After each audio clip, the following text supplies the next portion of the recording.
الحمد لله رب العالمين والصلاة والسلام على سيدنا خاتم النبيين وعلى آله وصحبه أجمعين وعلى كل من تبعهم بإحسان إلى يوم الدين. أما بعد فأعوذ بالله من الشيطان الرجيم. بسم الله الرحمن الرحيم. محترم مسلمانانو، زه د جامع قیومیه د دارالافتاء والفقه د حصې متخصص فی الفقه یم. محترم مسلمانانو، غواړم چې دغه یو مسله د یو لږ وضاحت سره ستاسې سره شریکه کړم. الله دې وکړي چې زموږ او ستاسې د نجات او د هدایت ذریعه وګرځي. اول، فتوا په څه وخت کې واجب یا فرض ده؟ دوهم، فتوا ورکول په کوم وخت کې حرامه ده؟ دریم، مفتي به د فتوا څخه په کوم وخت کې منع کوي؟ اول، فتوا په کوم وخت کې فرض یا واجب ده؟ اصلا فتوا ورکول پر هغه مفتي چې اهل د فتوا وي فرض کفایه ده. یعنی که چیرې په یو علاقه کې ډیر اهل مفتیان وي، بعض یې فتوا ورکوي او بعض یې فتوا نه ورکوي، نو کم هغه بعض چې فتوا ورکوي د دغه په فتوا ورکولو سره د هغه نورو بعضو هم غاړې خلاصې دي. خو لیکن دغه فتوا په بعضې احوالو کې فرض عین ګرځي. اول، که چیرې د دغه مفتي څخه په دغسې ځای کې پوښتنه وسوه چې په دغه علاقه کې بل اهل مفتي نه و، نو او دته هم حکم معلوم و، نو پر ده فرض عین دا ده چې جواب به ورکوي، او د دې دپاره ډیر دلیلونه هم شته. دوهم، که چیرې د دغه اهل مفتي څخه په داسې وخت کې پوښتنه وسوله چې هغه وخت داسې وخت کو کدی چیرې سائل ته جواب ورنکي، دغه سائل په یو ممنوع او په محظور کې واقع کیږي. مثلا سائل د لمانځه د مسلې پوښتنه ځینې وکړله او وخت هم دغه نه کم و، که چیرې دغه اهل مفتي جواب ورنکي، بیا د یو بل اهل مفتي ته ځي، د هغه څه پوښتنه کوي، دغه لمونځ یې قضا کیږي، نو پر ده باندې فرض عین دا ده چې جواب به ورکوي. او دریم، که چیرې دغه مفتي اهل مفتي د امیر د طرفه څخه ټاکل سوی و، په دغه صورت کې بیا پر ده باندې فرض عین دا ده چې جواب به ورکوي. ځکه په آیات کریمه کې راځي: اعوذ بالله من الشیطان الرجیم، بسم الله الرحمن الرحیم، یا ایها الذین آمنوا اطیعوا الله واطیعوا الرسول واولی الامر منکم. یا هغه کسانو چې تاسو ایمان لري، د الله عز وجل او د الله د رسول اطاعت وکړي او هغه ستاسو د مشرانو اطاعت وکړي. نو په دغه آیات سره پر ده باندې فرض ده چې دغه مستفتي یا سائل ته به جواب ورکوي او فتواوې به ورکوي چې دی امیر ټاکلی دی. او فتوا ورکول په کوم وخت کې حرامه ده؟ محترم مسلمانانو، چې په چا کې اهلیت د فتوا نه وي او شرایط د فتوا نه وي پکښې، هغه ته فتوا ورکول حرامه ده. شیخ الاسلام محمد تقی عثماني صاحب د خپل اصول الافتاء و آدابه په 181 صفحه کې وایي چې هغه څوک چې د اصولو مطابق یې پر ماهر او مجرب استاذ باندې تخصص کړی وي او د کتابو مطالعه کړی وي او د کتابو معتمد و غیر معتمد ورمعلومیږي، نو دغه ته د فتوا ورکولو اجازه شته. او دغه رقم د رد المحتار څخه او هغه د ابن حجر هیتمی څخه نقل کوي چې د فتوا دپاره دغه شرایط دي: اول، عقل بلوغ، او دغه رقم علم او تجربه، او دغه رقم عدالت او اعتماد د علماو، چې پر ده به د علماو اعتماد وي. نو په دغه صورت کې بیا دی اهل د فتوا دی، بیا فتوا ورکوي.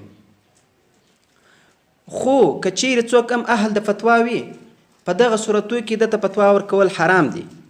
اول، که چیرې دغه مفتي په یو عامه مفتي دی، خو لیکن د دغه مسلې حکم نه ورمعلومیږي، پر ده باندې دلایل خفي سوي، ترجیح نشي کولی، استنباط نشي کولی، نو په دغه صورت کې دته حرامه ده چې فتوا ورکوي.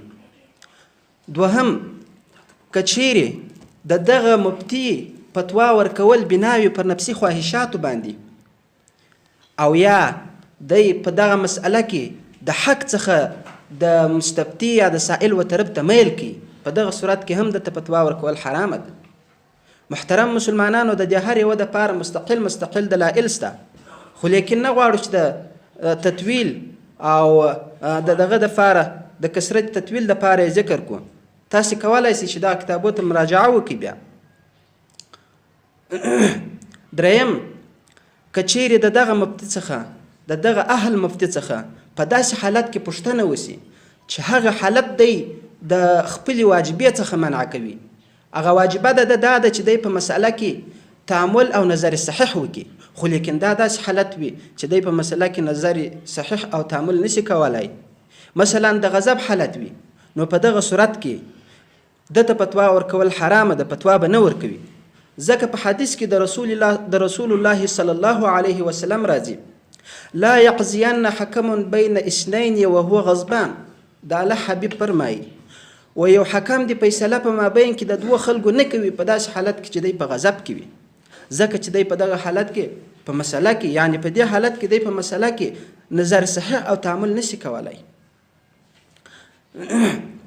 په دغه درو حالاتو کې و مفتي ته چې مفتي فتوا ورکوي، فتوا ورکول ورته حرامه دي. منع د فتوا څخه، مفتي به په کوم وخت کې د فتوا څخه منع کوي؟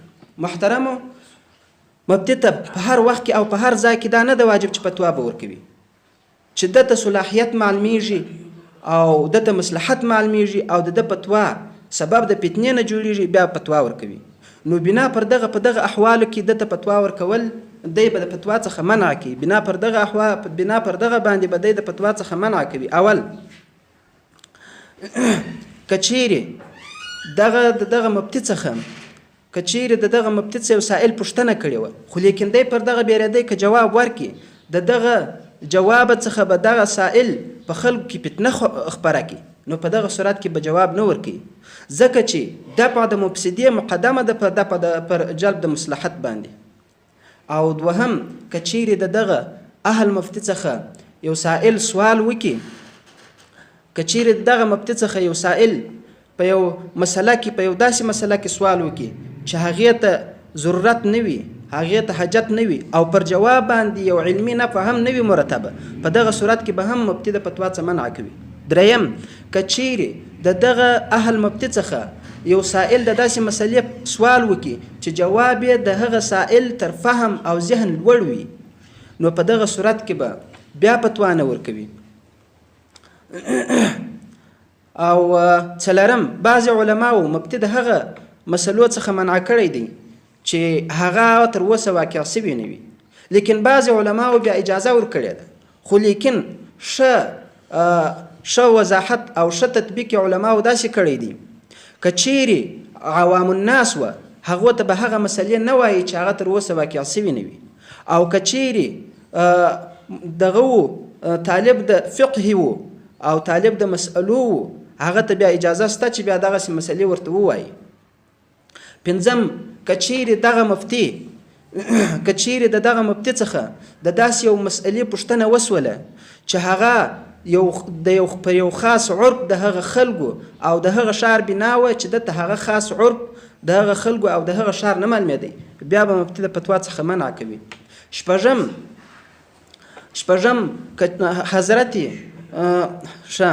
شپږم بعضې علماو د هغه مسائلو څخه چې د هغه څخه سوال کول مکروه دي او ښه نه دي هغه هم ذکر کړي چې هغه صعاب او شرار د مسلو دي. د کچیرې د هغه څخه سوال سوی و د هغه جواب به هم نه ورکوي، ځکه دا داسې دي لکه سوال د اغلوطاتو څخه او په حدیث کې د اغلوطات څخه منع شوې ده. اوم کچیرې دغه مستفتي د داسې مسئلې پوښتنه وکړله، کچیرې دغه مستفتي د داسې یو مسئلې پوښتنه د یو حکمت پوښتنه د یو حکمت د علت پوښتنه یې وکړله چې هغه حکمت د امور تعبدیو څخه و، هم به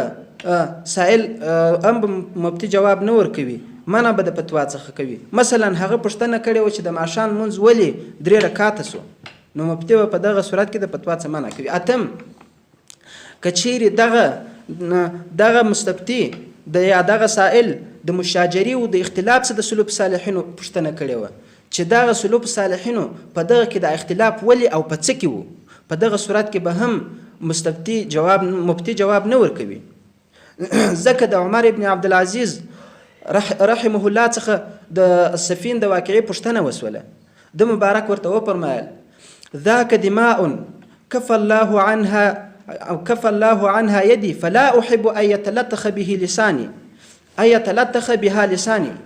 وای دغه هغه وینې دي چې الله عز وجل زما لاس ځینې ساتلی، نو دا نه خوښوم چې خپله ژبه په ککړه کړم او خبره پکښې وکړم. نهم که چیرې د دغه مفتي څخه په داسې مسلې کې پوښتنه سوې وه چې هغه بنا وه پر تعنت او پر ابهام او یا پر غلبې د خصم پر غیر باندې، په دغه صورت کې به هم دی جواب نه ورکوي، ځکه چې په حدیث مبارک کې راځي د الله عز وجل رسول فرمایي ابغض الرجال الى الله الالد الخصم. ابغض د خلق و الله عز وجل ته هغه ډیر خصم کوونکی دی، هغه ډیر حجت کوونکی دی. نو بنا پر دغه به دغه مفتي و دغسې سائل ته هم فتوا نه ورکوي، منع به د فتوا څخه کوي.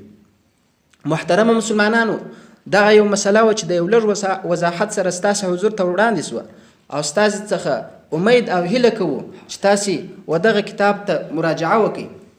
دا په اصول الابتاء کې د شیخ الاسلام د 315 صفحې څخه تر 345 صفحې پورې. الله عز وجل دې موږ تاسو ته د صحیح عمل کولو توفیق راکړي. وما علينا الا البلاغ المبين.